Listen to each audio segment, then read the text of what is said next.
Taking children from serious child abusers isn't getting much support from the National Party's coalition partners. Paula Bennett's Associate Minister, Tariana Turia, says she won't be voting for it. And a family involved in one of this country's worst child abuse cases doesn't like the idea either. Political reporter Michael PARKIN has details. Neither Chris Kahui nor Maxina King were ever convicted for the death of their twin boys.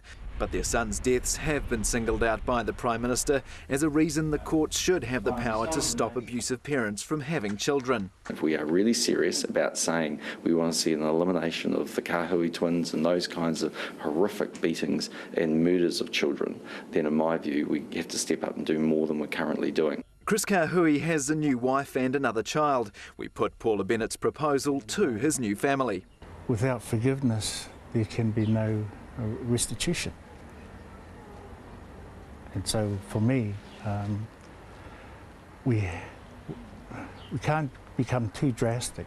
Associate Social Development Minister and Maori Party co-leader Tariana Turia says such proposals are a slippery slope. Do we then make sure that every man who rapes somebody is sterilised? Do we then chop fingers or hands off people who steal, as in other countries they do? You know, where do we stop? If a law change is required, the government will need either the Maori Party or United Future. Peter Dunne says removing someone's right to have children is too extreme. If you start to get to a position where kids are being forcibly removed from parents, it's got all of the trappings of sort of the dictatorship states that we don't think we're part of. Just last week, United Future and the Maori Party were openly criticising National's now abandoned plan to change school funding. But despite today's protest, neither party's prepared to walk away from the coalition. Nor would ACT. Its leader can see an argument for state-sanctioned confiscation of children. Every child deserves to live in a loving home. No child deserves to be punished and abused and even killed.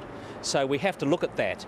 But this proud grandfather says it's a problem for families to solve, not government. Michael Parkin, One.